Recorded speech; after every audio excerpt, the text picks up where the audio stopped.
And let's see what's happening with the online now group. Well, I don't see anyone right there right now, but I see people here. That's the best. Ah, okay. I think we are ready to start our class.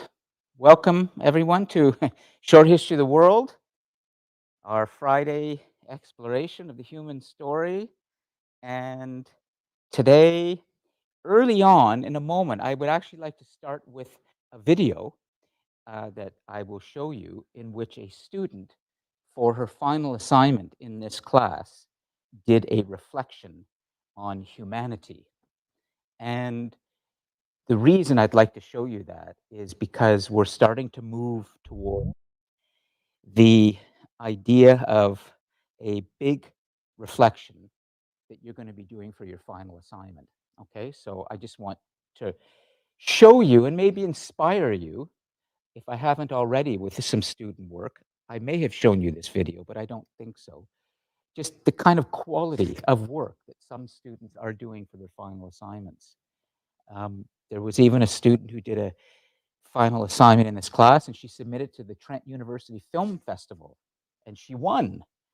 So I'll show that at another time, but I want to really show you this one today called Reflection on Humanity, because it really speaks to our big topic today, and that is humanity's stain.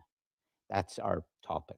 But we're going to do some reviewing as well so that we can catch up to that, because there's a lot that I haven't told you about in Freedom's Power, and I want to touch on some of those key developments, but I need to keep moving forward so we can get to the 20th century in time. The 20th century is so important to understand in terms of our growth on the planet, the growth of our societies, and the problems, the scale of the problems we're now starting to face. It has been said that when history repeats itself, if it does, about the only thing that changes is the cost goes up. The scale increases and the cost goes up. And we are seeing that all over the world right now in terms of war and conflict and other problems. More people are affected by problems that we've had in the past. And hi, Ryan, come on in. So I'm going to get to that. We're going to start in a moment, and I'll get the big board going with everything. And I will also start with the video too. But I just want to let all of the students online now or watching the recording that the links for the videos are in the live chat for you. Okay, so what I'll be doing to maintain the quality for everybody. As soon as we start running the video here, you can click on it. So I see Yasmin has joined us. Terrific. I like having Yasmin in the class. She's smart and she isn't afraid to state what she feels is right. And it's not always easy for students to do that. And you know, I highly encourage it, but I know that sometimes it's easier for some students than others. And I just want you to know that always you can challenge me, contradict me, correct me, because I listen to all of you. And the idea is that we have a great dialogue. Oh, you got, yeah, go ahead. He brings his lunch.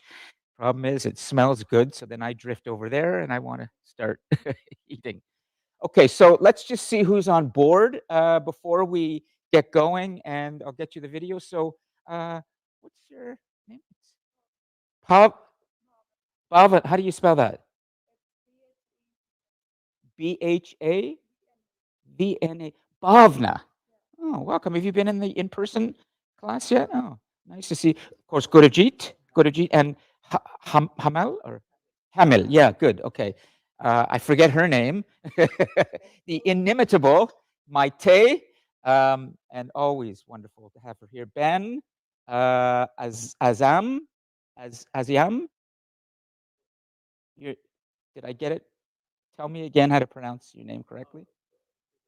Az, Azam, yeah, Azam. And then, oh, I never forget Ediana. Ediana. And we have also Yasmin. Hi, Yasmin. Can you hear everything? Can you just jump on your microphone and say hello to the class? Ooh, I may have not hit the right. Just a second. She may not be hearing. Okay, let me come back. Hi, Yasmin. Can you hear me? It's Lon. Yes, I can hear you. Great. Okay, good. So I just did not hit the right button. There's too many things to click on, and so good. So Yasmin is with us. We've got the group here, and we're ready to start flying. So I'm going to bring things now up onto the board, and we'll do it this way. I think I'm better at doing this now, and we'll do that, and we'll do that, right? Great. So I can bring everything up, and it's moving, and I even have a great book, a new book on the history of humanity, fascinating, called The New History of Humanity, The Dawn of Everything. I've been reading this and trying to get through it among many other books, but I want to read you something from this because it brings a fascinating perspective that is much more of an indigenous perspective on world history. So everything's here. Okay, so before we get going, I want to check in with all of you. Then I'm going to show you the video, and then we're going to start with humanities STEM. Okay, so does anybody have any questions? Anything on your minds right now? Anything you'd like to address in terms of the course, or even better, what's happening in the world that you think you need to bring to our attention? Ariana? I was just wondering, like, the final assignment. Yes. It's like, is it a reflection? What it is there will be an assignment sheet posted very shortly. It's a reflection with research. Okay, so it's essentially an essay. Now, I'm going to be in the fourth reflection, which I will be assigning today. I will be asking you to add one citation, one in-text citation in your reflection 4. Okay? That's now to get you ready for the fact that when you do the final reflection, which is essentially reflection 6, okay, so there will be 6 reflections through the whole course. You've done 3 so far if you're up on things. The third was just due, okay? So there are 5 of these shorter reflections that you're doing of 425 to 450 words. And in the first half of the semester, I didn't have you do any research for those. I just have you reflect on something that you think is important. Now in reflections 4 and 5, that you'll be doing same length, I'm going to be asking for a little bit of research in your reflection. Then in reflection 6, you bring together your reflecting and your research for a 1,500 word essay, or you can do the reflection as a video. You could do it as a presentation. So essentially, you're going to be reflecting and researching. It's a reflective research project, and it's going to be the culmination of everything you've been doing through the 5 reflections. And I'm about to show you a video that a student did for her final assignment, okay? Oh, here, let me take you, because Ariane is asking good questions, and it may be that other students, so make sure you get the microphone. So I was also wondering, in that paper you said about like how you're gonna tell us that we have to do the in-text citation sort of thing. Are you gonna tell us like APA, MLA, I Chicago? can tell you right now, you have your choice. You can do it APA or MLA, because I have students in the humanities and students in the sciences, so I don't care which format, as long as the information is there Okay. in the right. So yeah, APA or MLA. Okay. Okay? Yeah. Good. But keep in mind that this is a major assignment you're going to be doing. So that's why I want to make sure I get the assignment sheet up soon, that I'm starting to talk about the final assignment, and it will be due on the final week. So I think that's our last class of the semester is December the 15th. So it will be due probably December the 11th or 12th in that week. Okay? Hamel, yeah, sure. Oh, take this, just so. Eventually, we're going to have good microphones that come down here, so I don't have to take this around. For now, That way everybody hears you. Okay. So we have 4 reflection or 6 reflections. What's that? So we have 4 reflections or the 6 reflections. You have 6 reflections that you're doing. The final assignment is a big reflection. So that's the 6th reflection. So I call them 6. The 5 reflections that you're doing leading up to that are these ones you're now doing, 425 to 450 words. But the 6th one, that's a big one with research, okay? But it's still the same idea. You're reflecting on something, but you're also going to be doing research, and it will require works cited in MLA or APA format. Okay? On the last lecture, you said that we have 4 reflections, one of 25%. Yes, I think. Is that my taste? I think, yeah. So now how many? You've done 3. Yeah. You should have done 3. The 4th is going to be assigned after today's class, and the 5th will be assigned in about 10 days after that. Okay. So instead of 4, we have to make 6 assignments, 6 reflections. Yeah, you could call them assignments if you want. I call them reflections. Yeah. And how much for each? How much grades for each? Well, you should know that because we've talked about that, but I'll repeat it. Okay. Maite, do you want to explain? I can explain it. Nice. I've changed it slightly. Yeah. Okay. So let me answer. I'll answer for you. I've changed it slightly. Okay. And so but I've said this in class too a couple of times, but I'll repeat it because it's important you understand. The first reflection was worth 12.5%. The second reflection, 12.5. Okay. The third reflection, 15%. The fourth reflection, 15. The fifth, 15. The sixth, 30%. That make sense? Do you want me to put it up here? Okay, yeah? Okay. Oh, okay. Let me do it because I'm getting used to doing both at the same time. And watch, I can even do this. So I'm finally getting a hang of how to do this, and I can watch for the Yasmin and the others, so all of you can see. So let me just, okay, so your amazing grades, or we'll say your amazing grade, okay? So this is how it works, all right? So we've got 6 things we've been doing, 3, 4, 5, 6. Okay, there was reflection 1, reflection 2, reflection 3, reflection 4, reflection 5, reflection 6. Okay? Reflection 1 was worth 12.5%. Reflection 2 was 12.5%. Reflection 3 was 15%. And I increased the word count in that because the first one, it was 325 to 350 words, right? If you remember. And then the second one was the same, 325 to 350. Okay, and then the third reflection, which you just delivered, is 425 to 450. And then the fourth is the same. So I'll just do this, okay? The fifth is the same, okay? But the sixth is essentially your final, your big assignment of the semester. And that is worth 30%.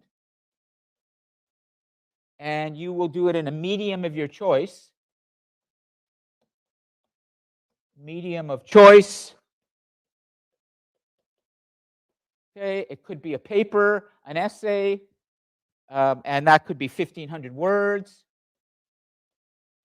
It could be a video of 4 to 5 minutes. It could be a presentation right here in this classroom of 8 to 10 minutes. And I think there's probably enough information. And I'm really happy because this is the first time in all the years I've been building this that I've been able to do that quickly in this and do it all the way I've been imagining it. I just come back, bring it over here, and everybody's good. Yeah. So there will be a good assignment sheet for the 6th one coming, okay, with a list of the marking scheme. It's out of 50, not out of 10.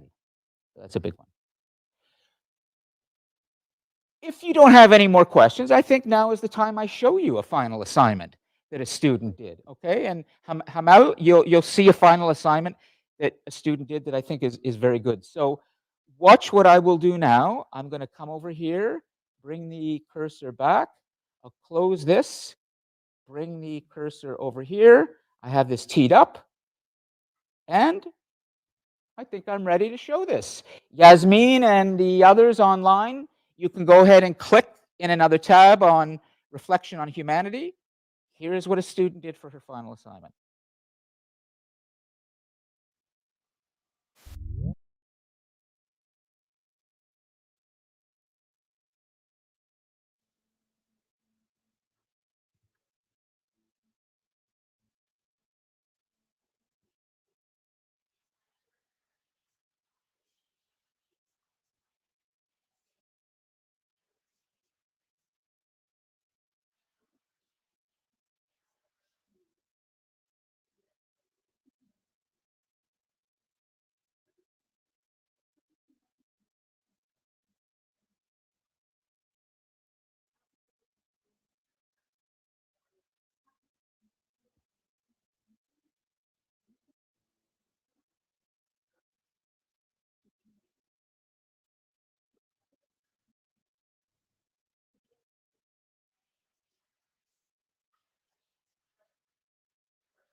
I'm going to show you one more. It's a little bit different.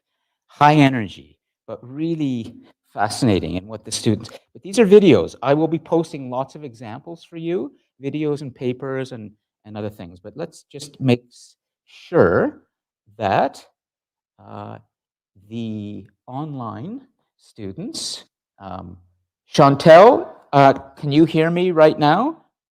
You want to just put yes in the live chat? I want to make sure you can hear properly. Victor? Yes, I can hear you Great. now. Okay, good. So I'll assume that all of you right now online have watched that video in the link, Reflection on Humanity. Okay, so I'm going to move on. And I'm going to actually put another video, one more. I didn't put the link in for you, but I'm going to do it right now. I'm going to go to this is the Vimeo channel, by the way, of the global class, which is really where everything is. Okay, and I'm going to go down to a video called Remember the Time. And this, let's see, hold on, there it is. Okay, so this one is high energy, but there's a lot of history in this one. And I'm going to put this into the link. Here we go. Oh, it's all working today. Remember the time. Good. Okay, so there it is. Link for everybody. Here we go. And then we'll have a little chat about some of these students, and then we're going to move on.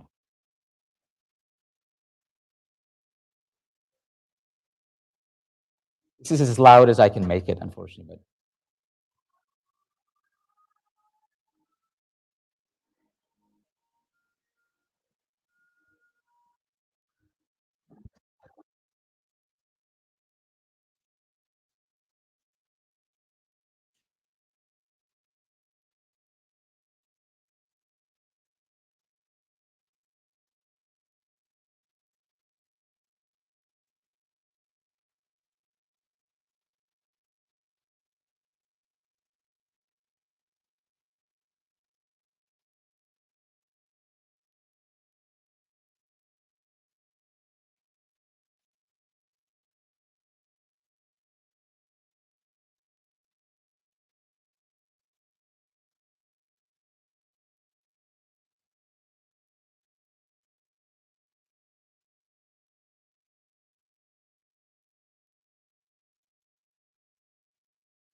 Okay, just think for a moment of what you've seen, and I'm going to bring up this because we're going to move on, but I want to have a little.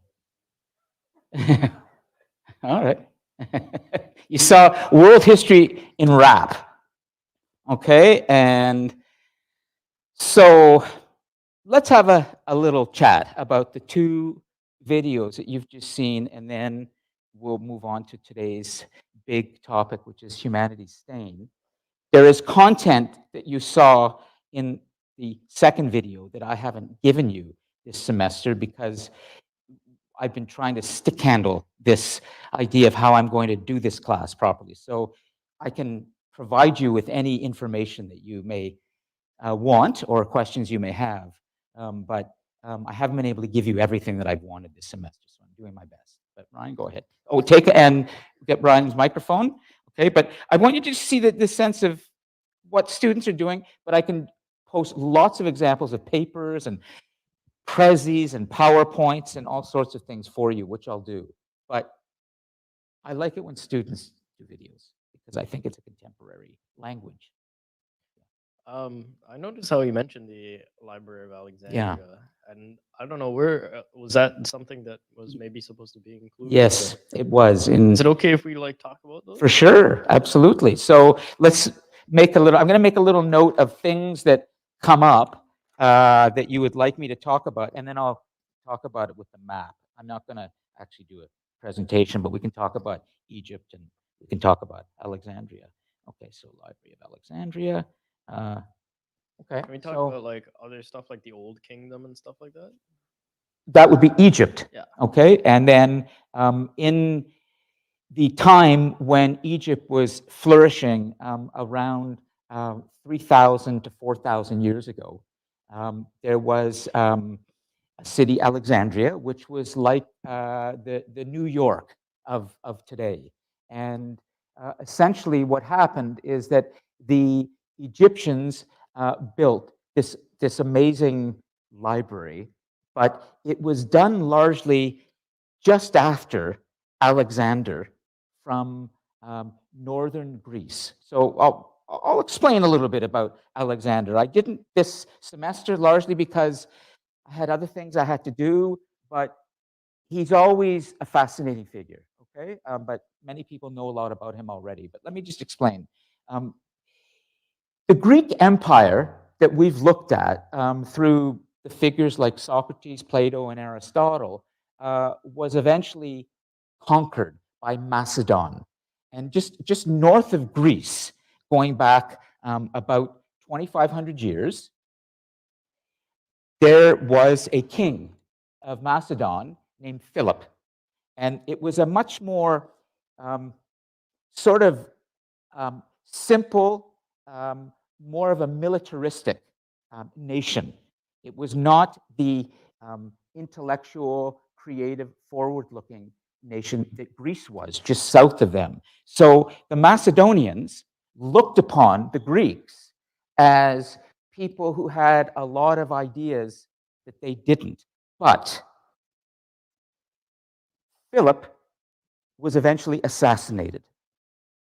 His son, Alexander, who grew up in his court, had been educated by Aristotle because the father, Philip, had brought Aristotle from Greece up to educate his son. So Alexander grew up in this amazing court where he was already ready to fight and be a general at about 16 years of age.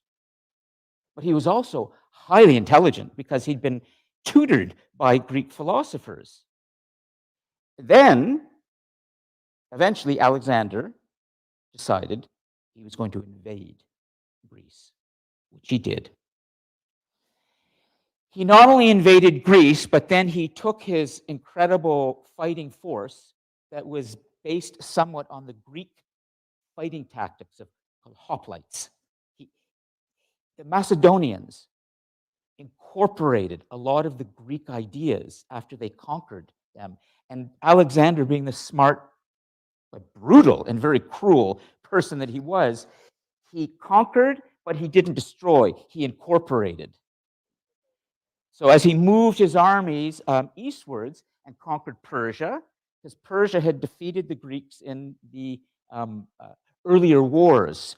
And so Alexander also felt, rightly or wrongly, that the Persians may have had a role to play in his father's assassination.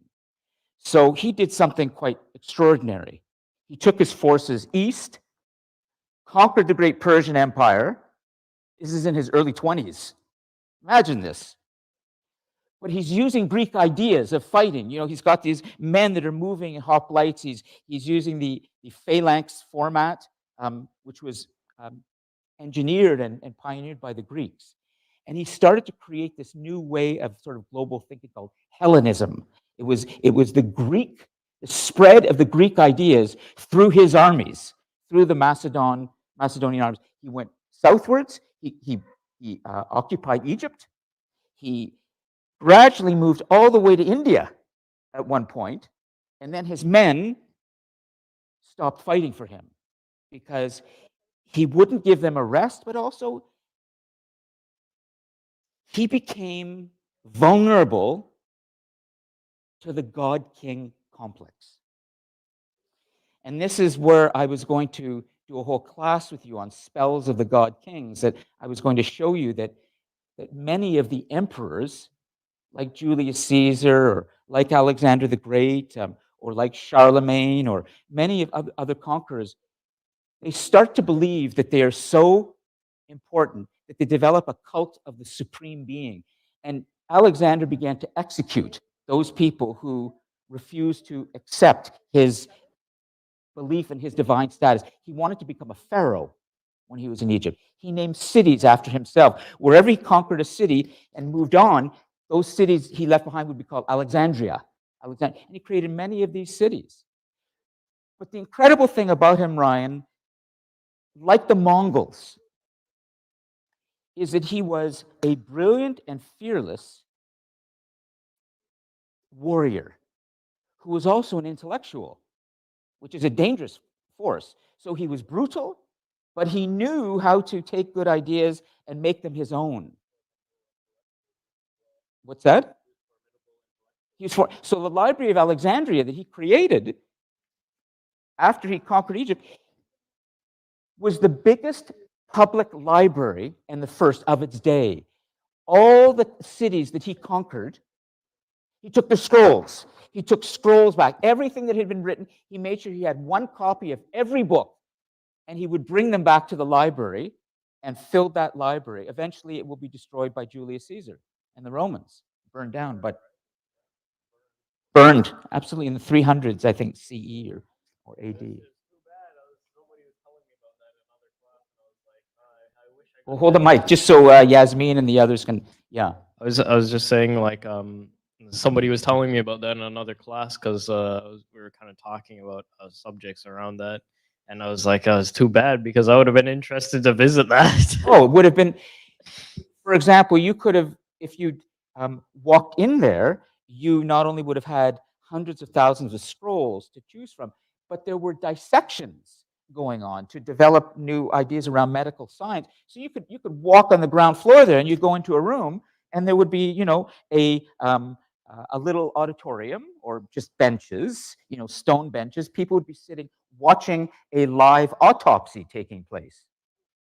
So there was a Because foul smell at the library? In the library. No, but there was a foul smell probably there. Well, I'm sure they figured out how to deal with that, but it's really considered the Library of Alexandria, the first great public library. Unfortunately, it was destroyed. We lost about 800,000 scrolls from the burning of it by the Romans. But in that library, so much research was done in astronomy, philosophy, mathematics, medical science, and Alexander understood something, that actually, when you spread new ideas and people start to get educated, but you're in control of that education, you can control that population. You control Anyways, the, my take, sorry. Yeah, go ahead. control the information. you Make control a the comment power. about it is like Go ahead. Alexander grew up, listened to his mother telling him he was a descendant from Zeus, the god. So he kind of had, well, this God King, how do you say when Well, we might say God King complex, but God King, you know, complex, no, but identity. not complex Yeah. like that, but it was underneath. Okay, so of course he was educated by Aristotle. That's right. Aristotle comes from this idea. He's an Athenian. Aristotle was, yes. Yeah, he Athenian. was Athenian. No, I'm looking for the Alex- word. Aristocrat. Aristocrat. Yes, yeah, he was an absolutely. Athenian Yeah, yeah. aristocrat. So he came and he teaches how to think, how to, well, the Greek way. So at that point, it was considered that the the person Yes. couldn't be more than any other citizen. Okay, but Yes. he In Athens. in Athens. Yeah, And, briefly. and Alexander kind of had this idea, but the minute he was a grown up, when it came to age at 16, and formed this enormous army and start winning battles, because of course he has this bright mind, Yes, and he had charisma. absolutely. And he was the son of the king, so at that point, the rightful heir, because he was older than his baby brother, Yes. he fell for the idea of Well, being a god king, Let me.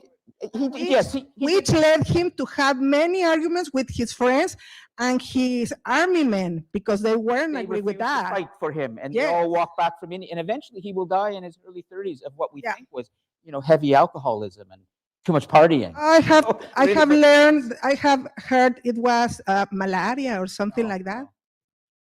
no. Okay, good question. An aristocrat is somebody who comes from sort of the moneyed, wealthy, privileged part of society. Okay, the elites, we might call them, but they're born into wealth. And, sorry? Old money. This is all about to change, with what I'm about to show you in the next, week or two in terms of the democratic movements that start to, but let me give Ariane a chance, and then I want to say one final thing. Yeah, hold on, one final thing. In God's Spells of God Kings that I did not give you as a talk, I talk a lot about Ashoka, the great Indian emperor, and I need to speak to that because we have two Indian students here, and it's always important for me to help everyone understand how fundamental the ideas the Ashoka brought to humanity, because he did the opposite. He was the opposite of Alexander. So it's a kind of a counterpoint, and I'll explain that in a moment. Alexander and Ashoka almost were living at the same time, and had Alexander continued on to try and conquer India, he may have confronted some of, not Ashoka at that point, but some of the Indian societies that will then develop this into a new way of thinking that will culminate with Ashoka, who's the first emperor in history who renounced violence. So this is very important, and I will usually talk about how Alexander is sort of the one way of looking at the emperors, but we have to understand Ashoka, who decided, I don't want to kill people anymore. I want to build a different world. And that will lead directly to people like Mahatma Gandhi, to Martin Luther King Jr., and others. So, Ariana? Yeah, go ahead. So, the God King, from a psychological perspective, Yes. it is called the Messiah complex. I can't, but if It is to the some mes- extent, yeah, it that's is a the- good point. So I'm gonna write something like that down, because the idea of Messiah is about to come in today when I speak to. I'm going to give you a small little explanation of the history of anti-Semitism, because a student has asked, and I'm going to be talking about largely today slavery. Okay, the slavery and but the Messiah is fundamental to why we have anti-Semitism. But let me just put that. Ariana, go ahead. All right. 'Cause So, the Savior or Messiah complex is when someone has an exaggerated sense of their importance, power, or identity. And it is common in people with bipolar disorder, and it can also be linked to schizophrenia and any sort of like delusion disorder. With that being said, a lot of like what you've been telling me from like kind of like him feeling this like important sense of power and just go, go, go, go, conquer, conquer, conquer. It sounds very manic. Wow. You know, you're. May I? Let May me I? just respond to Ariana for a second, I just want because. to respond to her. Okay, you go first. Okay. There's a difference between being a God King Mhm. idea, to have the idea of being a God King, and to be a Messiah. The Messiah complex is that I'm going to save you all. You have to follow me. Only through me you have the salvation. The God King doesn't care. He is the king and he is the God, and he doesn't care about you. Okay? He has to be fear and obey. That's the difference. I understand, but he is making it out to be like, I am the Messiah. You have to follow me. He doesn't like, regardless of what Alexander? any sort of God King, really, Mhm. that's their background. That's what they're teaching them is you have to follow me, whatever God, heaven, whatever, whatever. That's what they're teaching them. Regardless if he cares or not, that's what it is the Messiah complex. No, dear, the God King doesn't need to save you, doesn't want to save you. He only wants to be obeyed. And you can find that in whichever part of ancient history you look for it. The Persians, the Egyptians, Yes. the But we have Chinese, Chinese, but we have. they don't care about you being safe. Okay, they are not here for saving you. They are here to command you.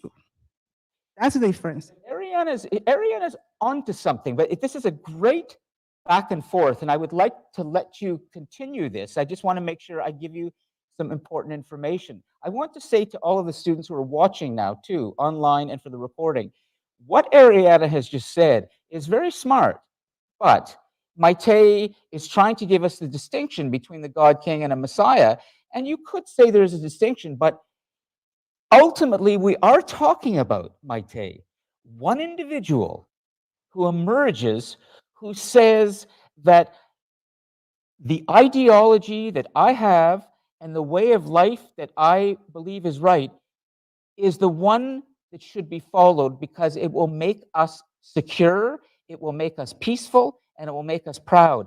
And actually, and I'm going to say something that might upset people, okay? So I just want to preface this right now, okay?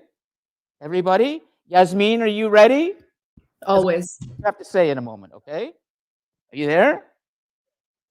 Great. Oh, Okay, yes, always, yes. good.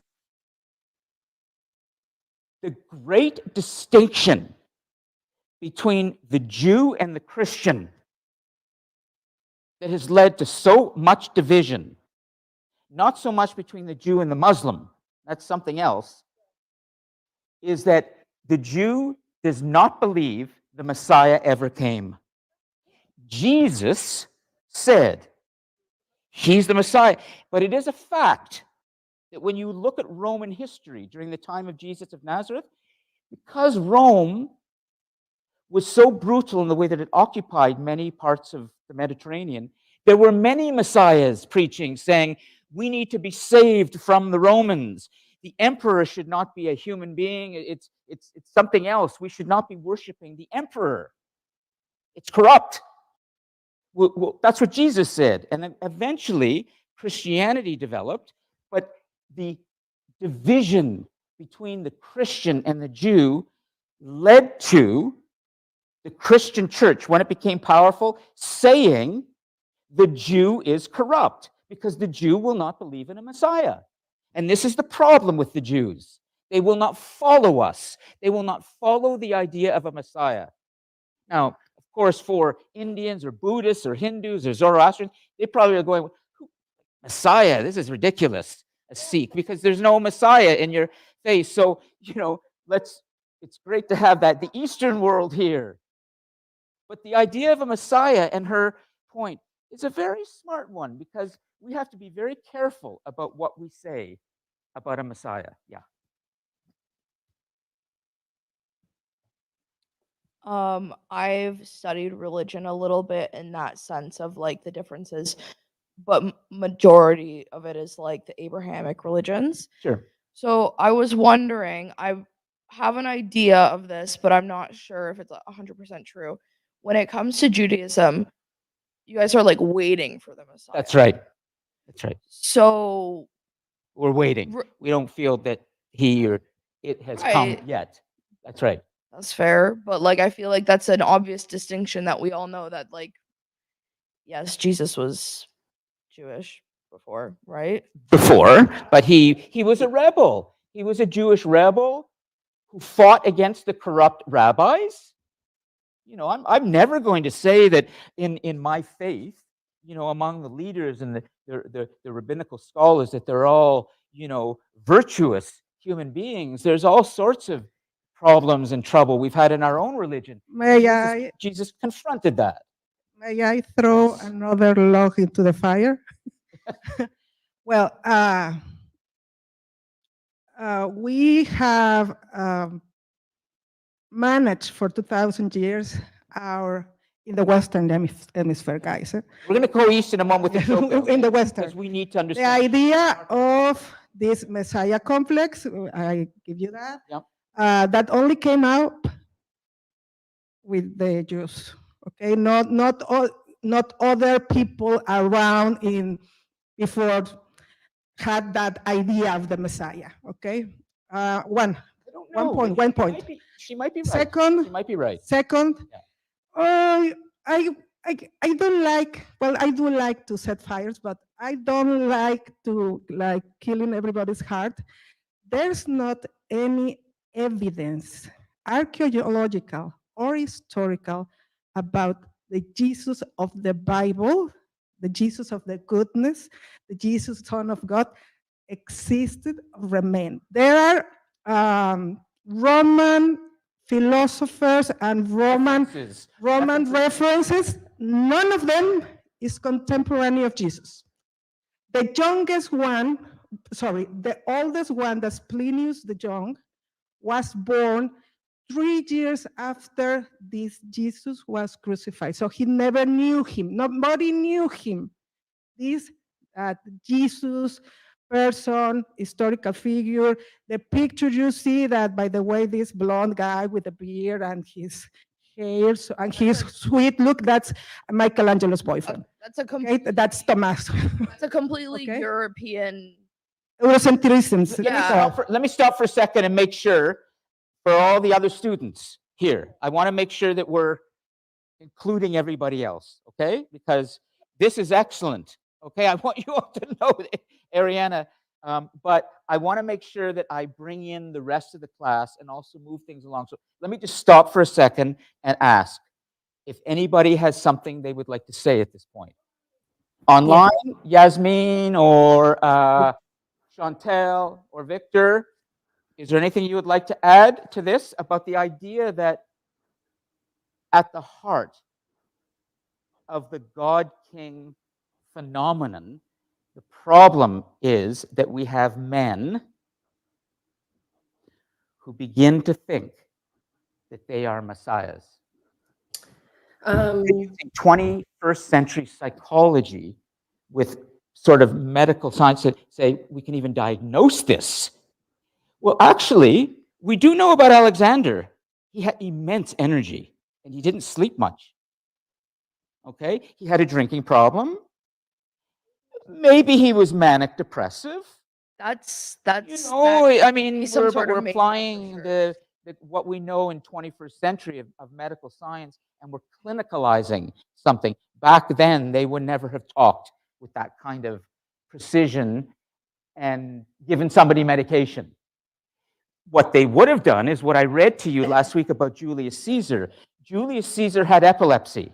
You heard it from me when I read you Plutarch, Roman historian. And Plutarch said Julius Caesar used warfare as a tonic for his health. I think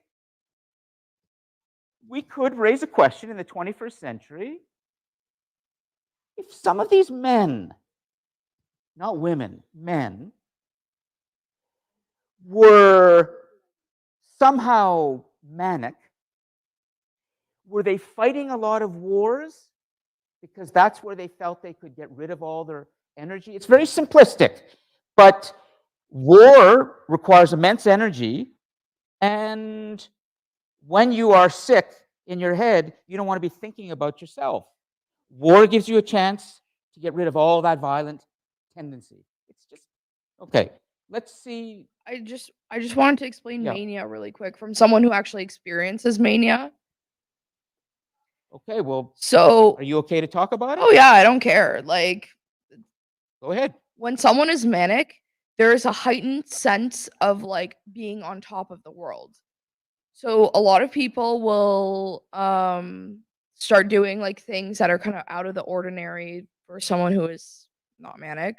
So like risky behaviors, a lot of partying, a lot of risky unprotected sex, for example. There's a lot of things like that which makes someone like that. That's what mania is basically, in my Well, it's opinion. believed Alexander was Right. bisexual too, and he had lovers, men and women, and even loved his horse. And at one point, wanted to make his horse some sort of political figure. I mean, he was, yeah. His horse who fought with him Wow. in battle. Oh, his white horse. He was just in love with. Anyways, all of that to say is that when someone is manic, they feel on top of the world, which is leading me to believe that they could have been manic because they have this feeling sense of they're undefeatable, I think you have a great final assignment. perhaps. Was Alexander the Great manic? Is that why he believed and fought the way he did, or is there something else? But what role does um, mental health play in our understanding of this great historical figure? That would be terrific. Also, Ryan wants to say something. Okay, Ryan, and then we're going to move on, because please think about Ashoka for a second, because I'd like you to tell us what you know, and then I'll help you. Okay? Go ahead. Just to get back to that concept of Library of Alexandria and Alexander, I think it is kind of interesting how, to a degree, I feel like his complex that he had was like, I'm not gonna say it's perfectly healthy or anything like that, but for the time, it was very, very beneficial to what he was trying to accomplish. And like that kind of concept that, oh yeah, he was some kind of god figure to accomplish the things that he was trying to set out to do.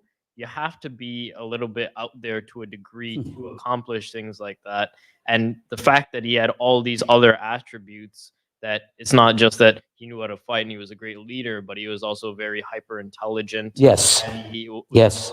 especially this is seen in the library where he's like, let's just not burn these other places to the ground, but let's take what they have, Yes. learned and stuff like that. I think maybe some of our Indian friends over here could help me out with the term, but I believe the term in India is, they would say he's a real Bruyashpati. So I am pretty sure it translates to a very smart guy. Well, let's So, get or this. Let's genius. write this down. Okay. I like. This is good information. Okay. So go ahead. How do we spell? Do we know how to spell Bruyashpati?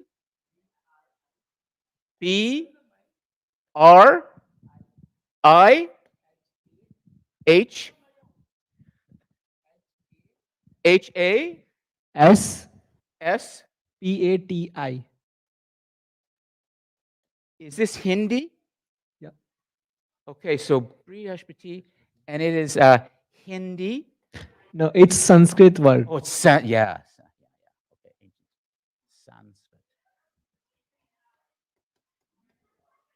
Sanskrit. And it means, what does it mean? He is the Dev, like the god. Oh, so it has a God dimension to it. It's not just he's a smart guy, but he's godlike intelligence. Interesting.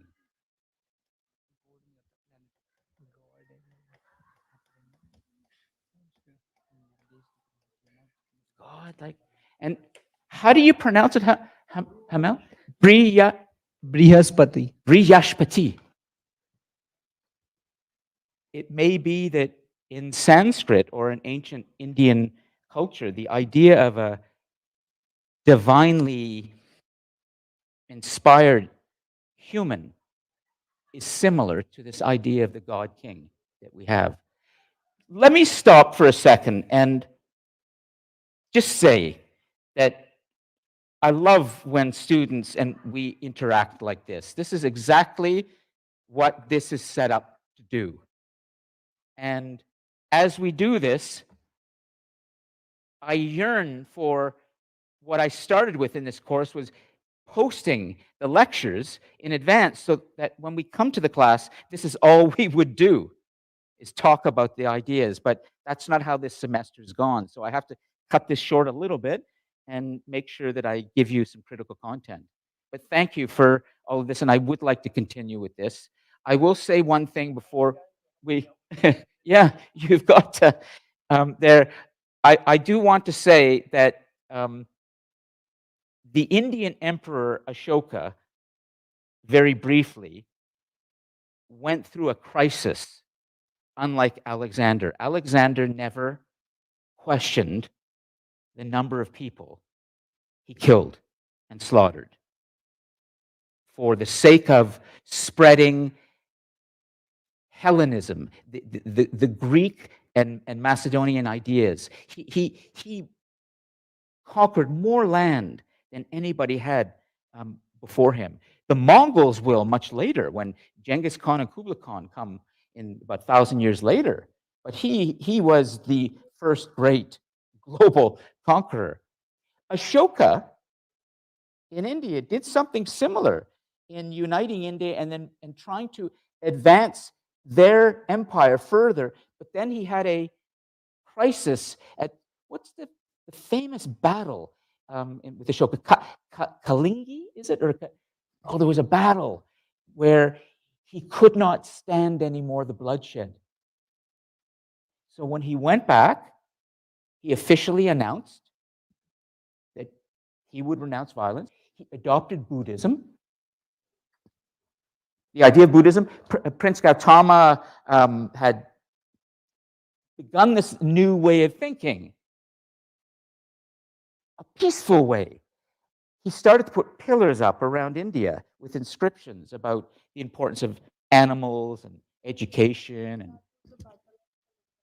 Kalinga, the Battle of Kalinga, right? It's a famous battle where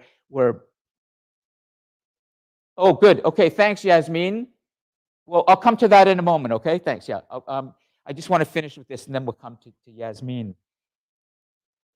The reason it's important to know about Ashoka is that you may, after hearing all of this so far, come to the impression that many of the ancient male leaders who led empires became corrupt because they let the power corrupt them to the point where they believed they were divine. That's not true. Ashoka defies that in the same way that the great Mahatma Gandhi, who began the idea of nonviolent resistance to the British occupation of India that led to the British withdrawing from India, his philosophy of you're not afraid to get beaten.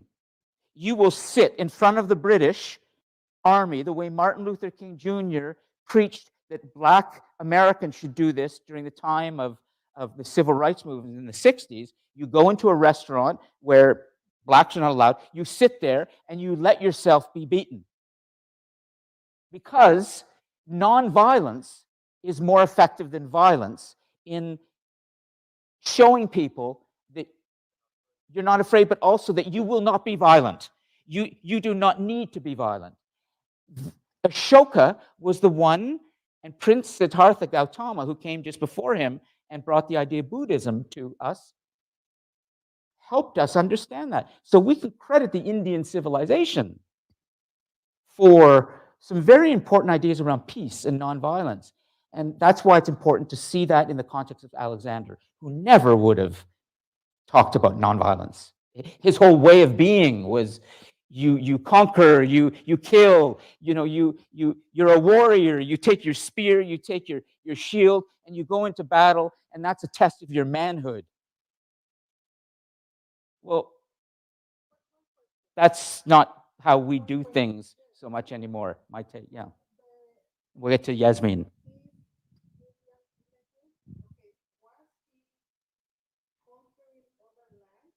Before, and then he had the crisis. Kalinga, after the battle, yes, he was. I can tell you a little bit of what I know, and I can add to this, but yes, he was. But then he decided he did not want to do that anymore. Yeah, really, he changed. He evolved. It's remarkable, it's a remarkable story. And let me just make sure Yasmin has a chance. Yasmin, would you be able to read that out loud to us on your microphone? What you wrote? Sure. I wanted to mention it when we were actually on the topic of it. Yep. But the conversation gets pretty intense. So I just wanted to mention, like, speaking about God kings, they do have a lot of dogma. I don't know if I'm saying the word in a correct sentence. Word, dogma. They express it a lot. And I think the way they get to this reign is by expressing their believed dogma to manipulate and create followers out of fear. And then to go back to what Ariana and Meitei were mentioning between God complex and Messiah complex, they're both psychological states from my understanding. Regardless of whether there was or wasn't, we can now identify it both as a psychological state where either one's ego is inflated extremely or one is actually in a state of delusion. So at the end of the day, they're the same thing. Ariana wants to answer this. Go ahead. So, yes, I just wanted to differentiate the differences between the two. Messiah complex is the more literal term for a particular delusional state of mind. Those suffering from it hold to the belief that they are destined to become an actual savior. A God complex, which I do believe there are some God kings that have dealt with this, but some do have the Messiah complex. God complex is a more psychological term for a form of massively overinflated ego that causes people to have an untrue or undue sense of their own superiority and justified privilege, which manifests as arrogance rather than lunacy. So there is a difference. Justified, what was it? You said justified? So which one for the God? Justified complex? privilege? Justified privilege? Is that? It's a term for a form of massively overinflated ego that causes people to have an untrue, undue sense of their own superiority and justified privilege, which manifests as arrogance rather than lunacy. I'm not going to challenge the source you're reading from right now. We'll just, for the sake of good conversation. Is this Wikipedia? No, Okay, where is this coming from? this is coming from like a forum. Well, okay, I better, hold on, let me Oh, just make I- sure our sources, because I'm putting this down on the board. I just want to make sure this is good information, but who's telling us this? I found it on Reddit. I'll find another source. for Okay, you. on Reddit? It's Okay, that's a start. Okay, let's make sure. But then Maite wants to add to this. Then we're going to move on. But Okay. great comment. just two comments, two short comments. One is that this is an analysis made out with the eyes of a 21st Century. century mind, okay? Back in those days, you couldn't judge, you couldn't question, you couldn't defy, because you have already seen in the picture I Yeah, from share with you. King John.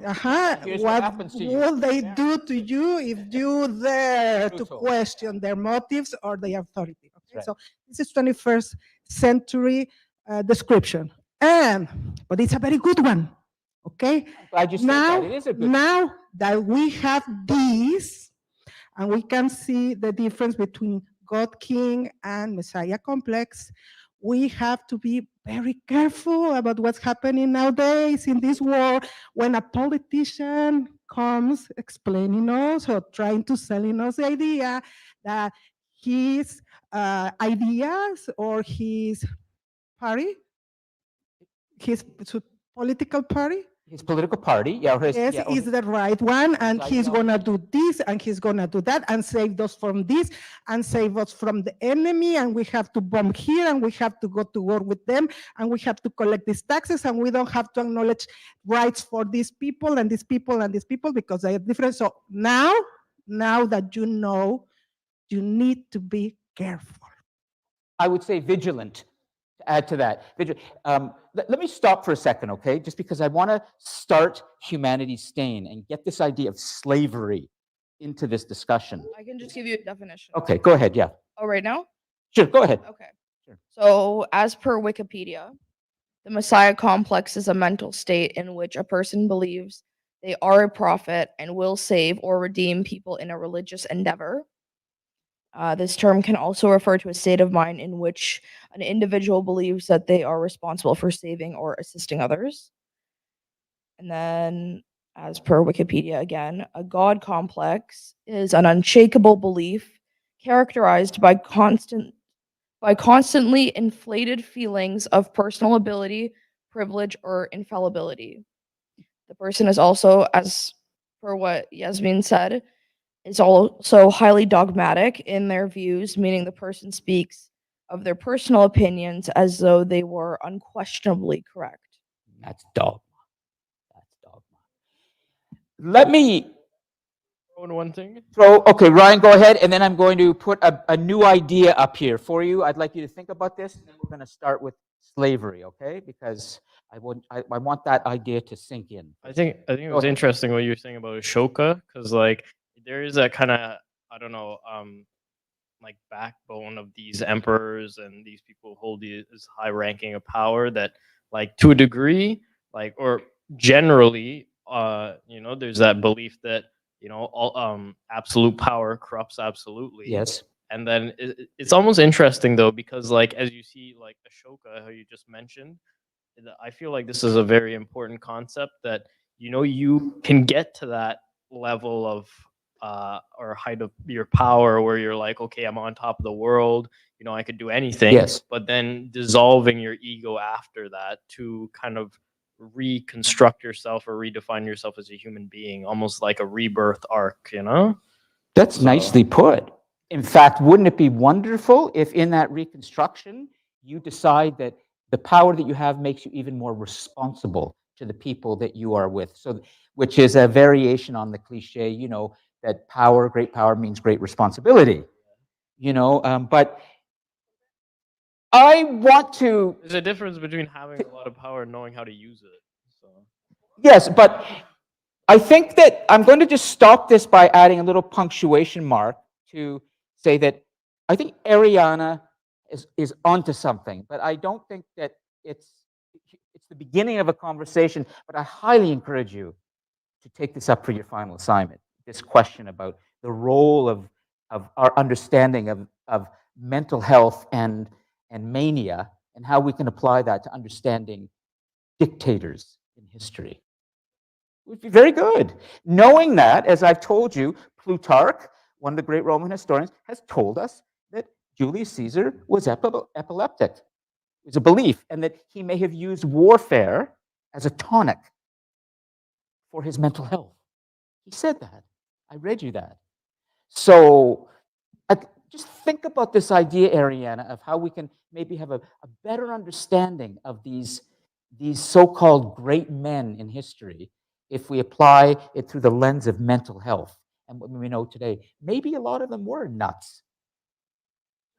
Well, I mean, and I should hold on a second, because I'm highly sympathetic to mental health. Come on, I've struggled with it myself. Nobody is nuts. So please, if anybody, I like that.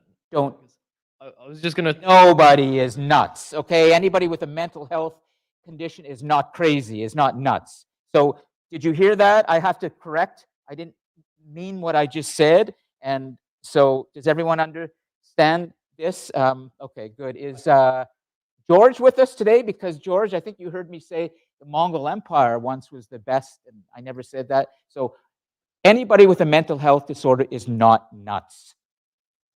Ever. Okay, good. I- Thanks. I want to add on to your point that I kind of like that, and I like what you just said there too, Lon, because like there is that idea that all these like terms about bipolar, blah blah blah, Yeah. you know, this is all 21st century stuff. These like if they're a condition that we classify or term as this, that was around long before these people with pads and paper threw definitions at it, right? So people are just people, right? That's People, right. and like That's right. there's differences between people, so to classify and say this person has this and this person has that is a very 21st century way of thinking. And That's right. we claim that, oh yeah, now we're more supportive of different races and blah blah blah. We certainly use science to term a lot of people with all these different terms and stuff like that, when at the end of the day everybody's just going through their own different thing or different And it life will change experience. in the 22nd century. It will be okay. I have to stop because Just one okay, one more and then we'll one go. Yeah. point.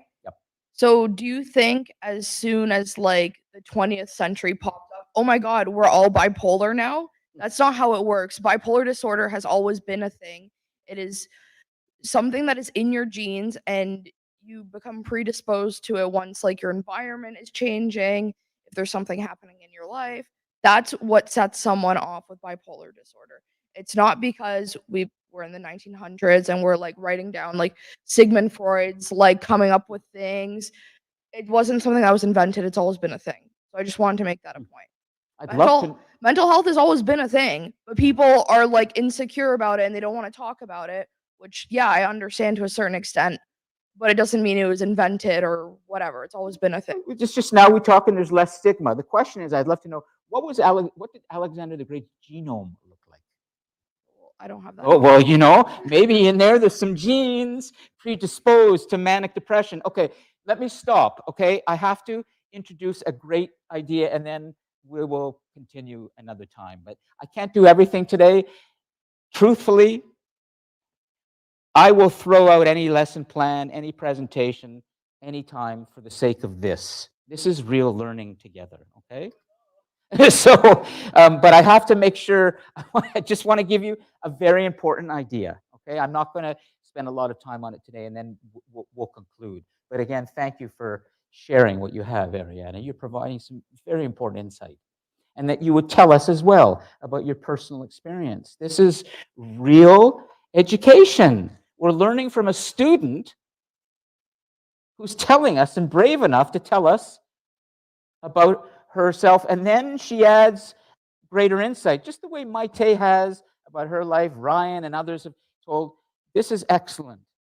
This is going to make you guys so much smarter and ready for the world today. But I'd like to tell you about a crazy, crazy idea in our human story.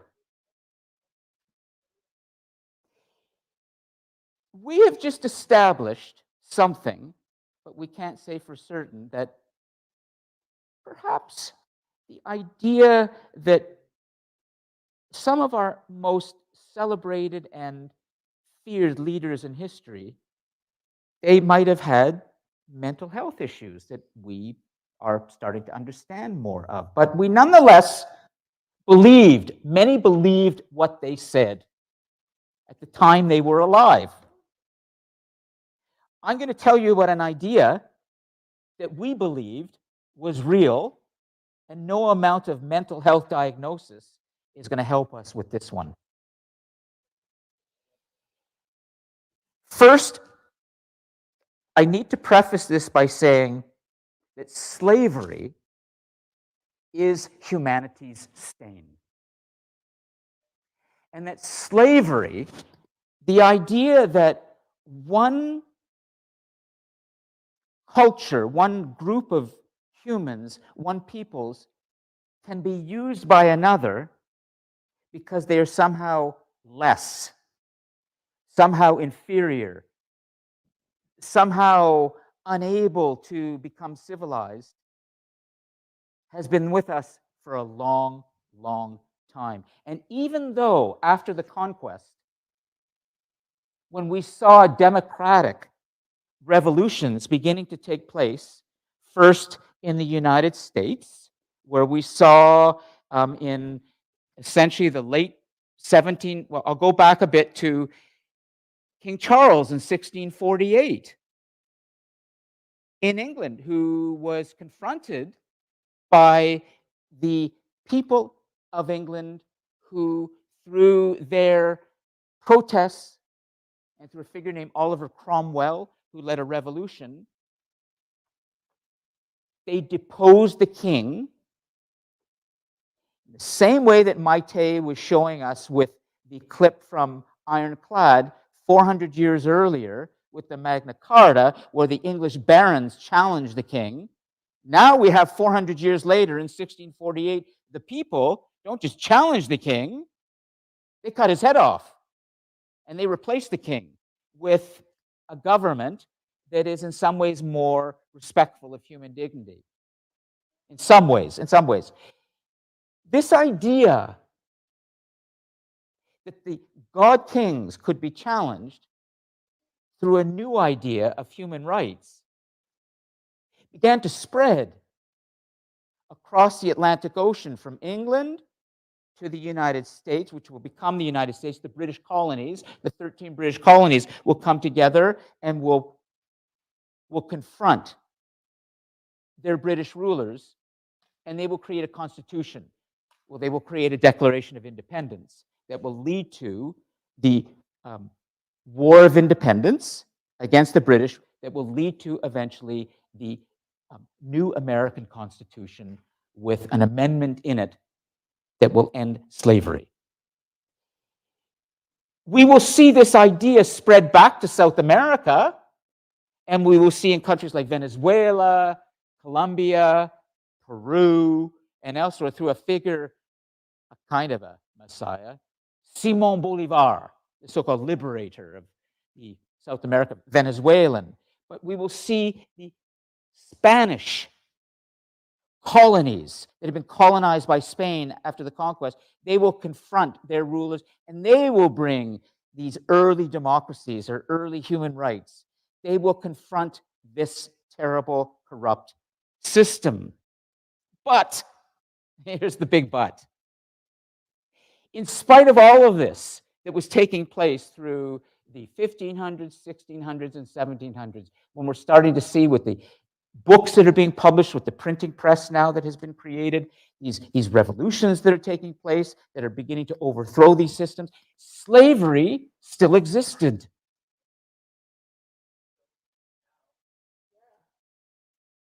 We just had a wonderful student say he's outside the circle here. Slavery still exists now, and he's right, but let me explain something about how bad slavery really was. Yes, we do have it to some extent today, but not like this. You must see this. This has to be the craziest idea in human history, but this is the 21st century mind thinking about this right now when I say this. Let me try and explain something to you about the slave trade and how bad it was, okay?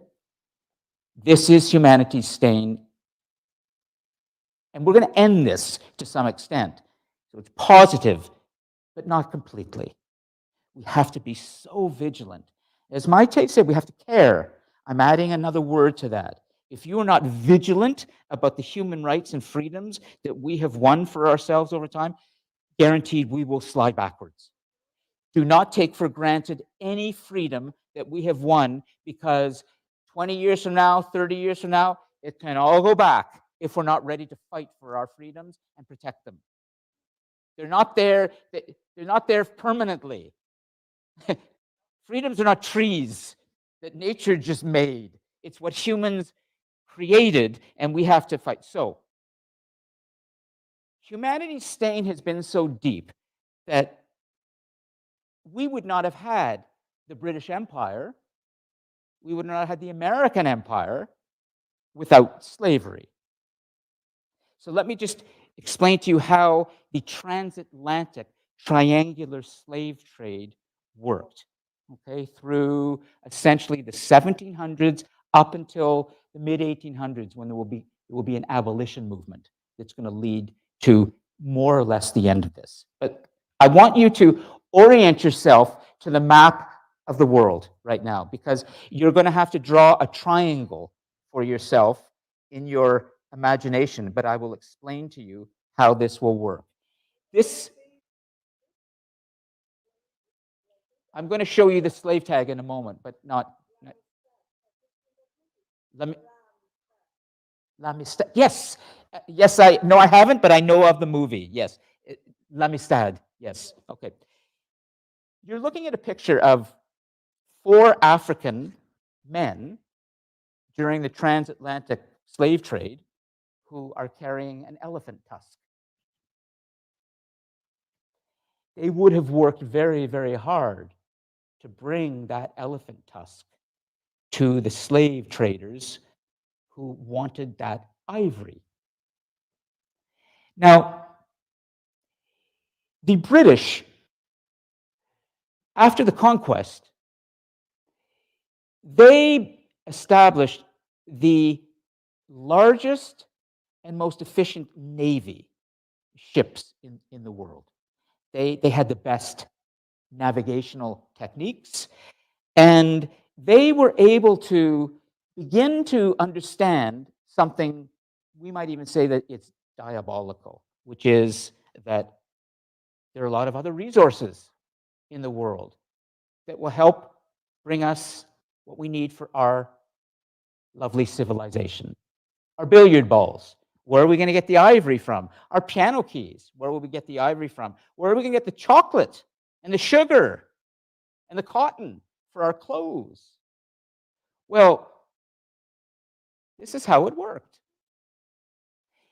If you look at the map of the world and you start by putting the first little dot of the triangle, like the base of it, at the United Kingdom, and you draw a straight line down from the United Kingdom down towards the western side of Africa, where we see today Sierra Leone, we see the Ivory Coast, we see Guinea, we see Nigeria, you will see Senegal. These are the countries right on the African western coast, jutting out into the Atlantic Ocean. The British slave owners, this is all completely legal. This is not underground. This is the way things worked. There's a fundamental difference between slavery today, which is largely underground and illegal. You could make a case that maybe there's some, but this was all above board. As a matter of fact, if you were a slave owner from Birmingham, you would have had a bunch of ships, boats, and you would have recognized that if you take those boats with men and some whiskey and some guns, and you go down to the coast of Africa, there will be corrupt African tribal chiefs who will be bringing hundreds of thousands of African men from inside of Africa to the coast for you, because these chiefs were corrupted, not the men that they brought. The chiefs remarkably said, this is one of the saddest things in history, the slave trade is the ruling principle of my peoples. The slave trade is the ruling principle. I will bring you these men, they will be shackled and they were brought so that you can give me my guns and my alcohol and I can maintain my power here. So on the coast of Africa, so you've got that straight line going from England, the ships coming down. At that coast, there were castles. You can still see them today. These were big structures where soon millions of African men would be brought, waiting to be put onto these ships. And you're looking at the diagram right now of one of them. And these ships would go across the Atlantic Ocean to the Americas. So we're seeing the triangle work from up here in England, down to Africa, goes all the way over to the US, and then soon the tobacco leaves, the cotton that will be picked by these slaves will be put on the ships, and they will go back to England, where they will become the clothes and the billiard balls and the piano keys and all those other things. So you see this triangular transatlantic slave trade. You're starting to see the triangle and how it worked. Well, as I said, and I'm lecturing off my feet now, which is what I love to do based on what you've told me. That's my style, if I can do it properly. No amount of mental health analysis is going to help us with this. This is something deeper. This goes into the very system that humans have created over history of how to rule themselves. This is going to be changed. These pictures come from one of the museums in Nova Scotia. Nova Scotia was a place where some of these ships actually came. And you can see today in the museum there a sense of what it looked like to be a Black African man put onto these ships by their tribal chiefs, where you were not human at all. In other words, you were packed together underneath, like, shackled in there. You were naked. If you died, you died. Quite a few of these men, when they were able to get out of their shackles, they would jump overboard, kill themselves, because it was, you can imagine what it would have been like. But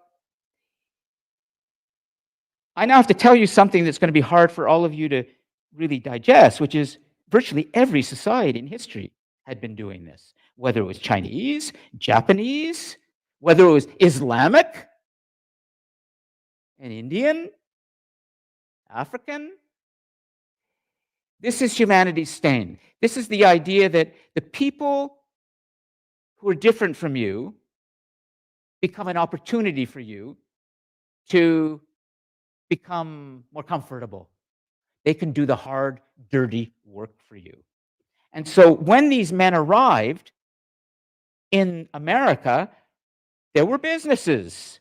You would be brought to a place where there would be another slave trader who would put first ads in newspapers, or there would be large gatherings of slaves and slave owners who would then decide which slave they wanted for their plantation.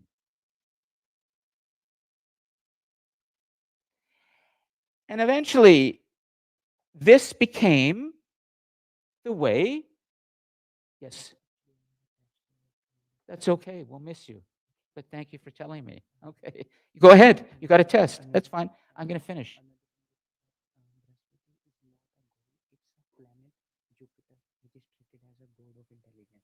Okay. Well, bring that to next week so I can make sure I can correct, okay? Would you come next week and make sure? Okay, good. I can't remember everything you just told me, so I want to. In the southern part of the United States, there were large plantations where many of these men were working the sugarcane fields, tobacco, for cotton, and even in Africa itself, not in the United States too, but in Africa, the rubber that came from rubber trees in the Congo were brought out of there and used by the so-called civilized nations to create the things that they felt that they needed. How would this ever end? This had been going on for centuries, all the way back, really, to the beginning of early human societies. How would we ever end this institution of slavery? I'd like to show you a little video that captures how degrading and humiliating this would have been for any of us to be part of this. Ryan?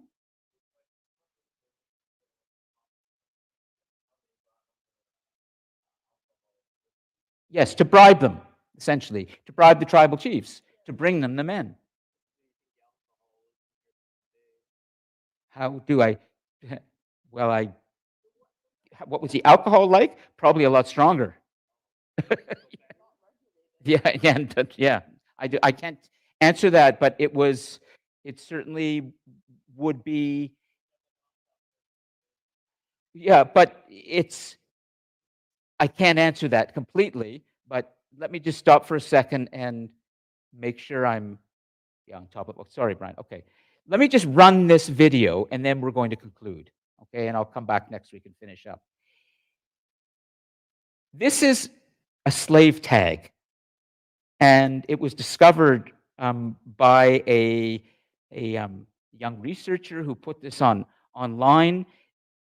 This is an indication of what it was like when you were a slave then. You had to wear this tag, and it's like a dog tag. But let me just show you what this tag was like. For those of you who are online right now, just click on slave tag in the live chat.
I'm actually going to stop the class here today because well, okay. I would never in the it's true. I will tell you how we begin to break this next week, but why don't I touch on that right now? I'm going to show you one figure that you may not know, and then I'm going to stop. This person is remarkable, but he also had his flaws. In 1801, in Haiti, there will emerge a Haitian black general named Toussaint Louverture, who is going to lead the first American rebellion successfully against a European power. He and his men will defeat Napoleon. And it's because of what he did in Haiti and how he did it that will begin the abolition movement that will lead to eventually, Ryan, through the 1800s and the American Civil War, which had a lot to do with slavery. It was when the American South, the slave part, fought against the American North, which wanted to unify the United States into North and South and remove slavery as an institution. The Southern plantation owners did not want to relinquish that industry of slavery, and they fought against the North, led by Abraham Lincoln, to maintain slavery as an institution. Eventually, they will lose the war. And Lincoln, Abraham Lincoln, who led the victorious North against the rebellious South, who wanted to continue slavery, will be assassinated. In the same year, 1865, when there was an amendment made to the American Constitution, it's called the 13th Amendment, to end slavery, he will be assassinated. The important thing to remember, too, is, and I want to get to that next week, is there are brave people, Ryan, who will confront this and help us to end the institution of slavery. But the progress that they made will be slow. And there will always be one step forward, two steps backwards. This is how it works. Lincoln was assassinated. The black emancipation that happened never really led to the kinds of rights that black Americans expected. That will then lead to the civil rights movements of the 20th century. Progress is slow, but as Alfred North Whitehead said, once you open the door to freedom, it's very hard to close it. But it's slow. We'll finish up, okay, my team? And we'll let Azam and Ariana, and then go ahead. I have just a comment to Sure. wrap it up the whole North-South situation. Yes. Okay, it was, of course, there were always abolitionist people, but the original cause of that war wasn't just like, oh, you have slaves out of the heart, the goodness of our heart. We want to release them and set them free. And no. It was an economical, political purpose because the North was industrialized and they want to move forward. And the South was slavery, and they wanted to maintain that status quo and this romantic idea that they were gentlemen and they wouldn't there to work because gentlemen don't work. So they had that fight because of that, because they wanted to maintain the status quo and their slaves. They didn't want to industrialize. That was the original or the original situation and source of the war. And collateral was the freedom of all these people. But it was not the original cause. Lincoln himself had an evolution, just the way Ashoka did. He actually, in 1856 or 1857, he had a debate where he supported slavery. Oh, yeah, absolutely. And even the architects of the American Constitution, Thomas and Jefferson, they had their own slaves. But Lincoln evolved in his thinking for maybe practical purposes, maybe practical, but he did evolve. He did evolve, and we can say, for that's a sign of some hope. That these men can evolve in their thinking, but it's slow. Okay. Well, no, not necessarily. Ashoka did not evolve from money. That was spiritual. Okay, we should stop. Okay, unless Ariana. Okay, great. Online, let me see. Everybody, Chantel and Yasmin are still there. Great. Is there anything you'd like to say before we conclude this terrific discussion? No, all good. Yeah. Sorry. Yeah. Go ahead. Got our final comment. Hold it, please. I didn't. Yep, it's on. Slavery. Yes. Slavery, pretty cool, really efficient. Anyways, about the bipolar thing, I was just really wondering if is it like an alternate personality? Okay.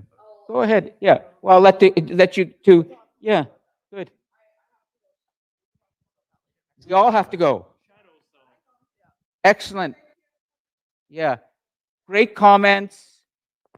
Students watching the recordings are going to hopefully learn a lot from the students who are sharing here. And for all of those watching the recordings, come join us sometime. There's still time. You can enter this area and have some great interaction. Okay, everybody, have a great weekend and great week. And I'll be posting the Reflection 4 instructions this weekend. Okay? See you next week. Let me save the live chat. I don't want to miss that because I have.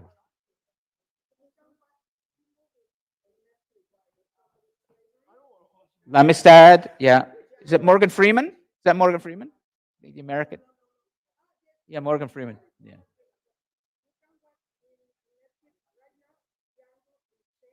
Oh, yeah. Yeah, they're good. Django is Quentin Tarantino, I think. He directed. They're both good movies. Yeah. Okay, let me just stop. I just need to save the live chat because that's an important resource. Export as a PDF, and that will pop up there. I have to end the live stream. And to do that, I come over here and do